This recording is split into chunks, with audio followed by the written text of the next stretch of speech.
அவர்கள் சாம்பிள்லாம் எடுக்குறாங்க DMK. DMK வேற லெவல்ல. அவங்க எல்லாமே எடுத்துக்கிட்டே இருப்பாங்க அந்த டீமு. இப்ப என்ன சார் சாம்பிள் எடுத்துக்கிட்டு இருக்காங்க? இந்த விவகாரத்துல விஜயுடைய எதிர்ப்பு மனநிலை மக்கள்ட்ட எப்படி இருக்கு? சோ இதுல ஒரு கருத்து கணிப்பு. அது பண்ணிக்கிட்டே இருக்கணுங்க. அதாங்க அவங்களுடைய ஸ்டைலு. ஓ! நீங்க அதனால தான் எனக்கு நான் சொல்றேன். டிஎம்கேலாம் கொஞ்சம் ஒழுங்கா பண்ணிட்டு, இந்த வேலைலாம் பண்ணாங்கன்னா டிஎம்கே தொடவே முடியாது. ஓ! ஆனா என்னன்னா, இங்க தான் கண்டவங்களும் அதாவது 25 வயசு, 30 வயசு இதெல்லாம் கட்சிக்குள்ள சேர்த்துக்கிட்டு, ம். திராவிடம், திராவிடம், டிவிகேன்றாங்க. இவங்க என்ன பண்றாங்க? திராவிடம், திராவிடம்னு உருட்டிக்கின்னு, எங்கடா திராவிடன்னு கூப்பிட்டு கேளுங்க யாரையாவது. திராவிடன்றது அது ஒரு சொல்லாடல். ஆரியம், திராவிடம். அப்புறம் அந்த நிலப்பரப்புக்காக பேசப்பட்ட இது. இன்னைக்கு எங்க இருக்கு திராவிடம்? தமிழ்நாடு மொழி வாரியா பிரிச்சுட்டாங்க. அப்புறம் எங்க இருக்கு திராவிடம்? அப்படின்னா உங்க திராவிடத்த வச்சு காவிரி தண்ணி வாங்க முடியுமா? முல்லை பெரியாறுல தான் பண்ண முடியுமா? ஆனா இங்க வச்சுக்கிட்டு திராவிடம், திராவிட மாடல் அரசு அதுன்னு. ரைட்டு.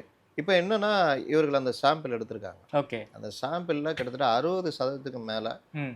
விஜய் மேல தப்பு இல்லன்ற மாதிரி தான் அவர்களுக்கு கிடைச்சிருக்கு. ஓகே. கரூர் சம்பவத்துக்கு பிறகு. அதனால என்ன ஆகுதுன்னா, விஜய் இன்னும் தொட தொட விஜய்க்கு மேல அனுதாபம் கூடிட்டே போகுன்றது தான் இது. ஓகே. இன்னொன்னு நம்மளே போய் விஜய் அந்த சைடு தள்ளி விடணுமா? ஓகே. கொஞ்சம் விட்டா கூட தைரியம் வரும் மறுபடியும். நம்ம தனியா நின்னு அடிக்கலாம். அவனோட தைரியம் தேவையில்லன்னு. ரொம்ப நெருங்குனா என்ன ஆகும்? பயம் வரும். அந்த பயம் எங்க போகும்?